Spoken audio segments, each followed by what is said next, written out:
warahmatullahi wabarakatuh. Video kali ini saya membahas tentang jurnal refleksi modul 1.1 Filosofi Pemikiran Ki Hajar Dewantara. Dalam jurnal kali ini saya menggunakan model refleksi 4P, yaitu peristiwa, perasaan, pembelajaran, dan penerapan. Yang pertama, peristiwa.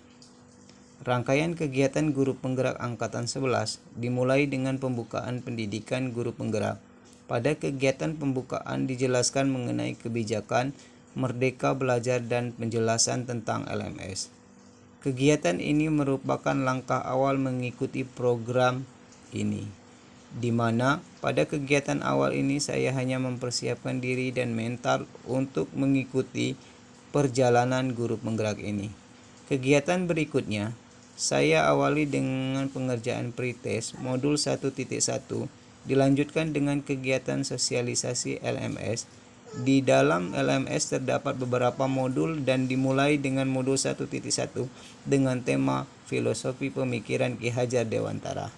Setelah mengikuti pembelajaran ini, hal baik yang saya alami adalah memberikan pengalaman belajar yang bermakna, dapat menciptakan lingkungan belajar yang nyaman dan menyenangkan, bisa membuat kesepakatan kelas, pembelajaran yang menyesuaikan dengan karakteristik siswa. Dengan pemahaman yang saya ikuti dalam pembelajaran tentang pemikiran Ki Hajar Dewantara, sehingga dapat ditarik kesimpulan dalam penerapan selama pembelajaran yang saya lakukan belum sepenuhnya tercapai karena beberapa hambatan. Di antaranya, pertama, masih ada anak berpikir bahwa belajar pendidikan jasmani, olahraga, dan kesehatan hanya membuat lelah semata. Yang kedua, masih adanya orang tua yang hanya berfokus pada kemampuan kognitif yang menjadi acuan tentang keberhasilan anak. Yang ketiga, masih adanya kesungkaran anak untuk mengikuti pembelajaran dengan adanya alasan yang dibuat-buat. Yang keempat, saya melihat penanaman nilai budi pekerti pada anak hanya berfokus di sekolah dikarenakan beberapa faktor, diantaranya kesibukan orang tua. Yang terakhir, adanya pengaruh perkembangan teknologi yang mengakibatkan mempengaruhi gaya belajar anak dan menurunnya motivasi pada anak.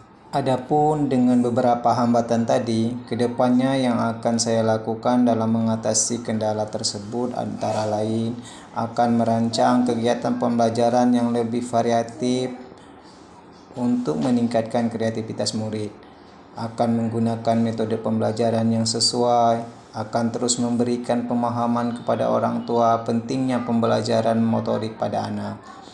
Selanjutnya akan menguatkan karakter anak guna membentuk jiwa anak dengan metode pembelajaran melalui keteladanan. Dan yang terakhir akan memanfaatkan teknologi dan alam sekitar dalam proses. Dari beberapa peristiwa tadi maka timbullah yang kedua, yaitu perasaan.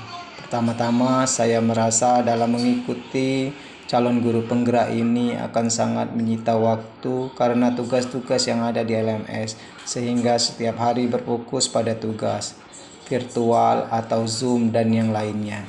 Namun kekhawatiran itu bukan menjadikan saya untuk patah semangat, karena di semua kegiatan tersebut sangatlah menyenangkan dan dapat bertemu dengan teman-teman hebat serta bertemu fasilitator yang hebat dan sangat menginspirasi.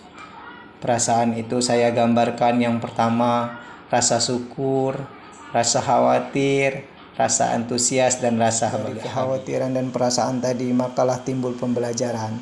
Pembelajaran yang saya dapat banyak hal, di antara mengikuti pembelajaran menggunakan berbagai aplikasi seperti VMM lewat LMS-nya, yang memudahkan saya dalam belajar dan memahami materi, mengikuti alur tugasnya dengan baik, mulai dari diri sampai koneksi antar materi.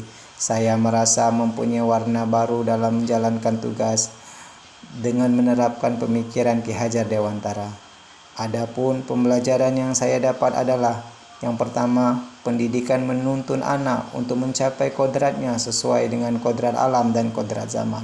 Yang kedua, pendidikan harus berpusat pada anak. Yang terakhir, implementasi pendidikan terhadap konsep atau trilogi pendidikan yang diajarkan oleh Ki Hajar Dewantara. dari kekhawatiran, perasaan, dan pembelajaran, maka yang terakhir yaitu penerapan. Setelah saya mempelajari modul ini, saya akan berusaha menerapkan dan melaksanakan pembelajaran di kelas yang berpusat pada murid dan meninggalkan teacher center, menjadi pamong dan motivator yang baik.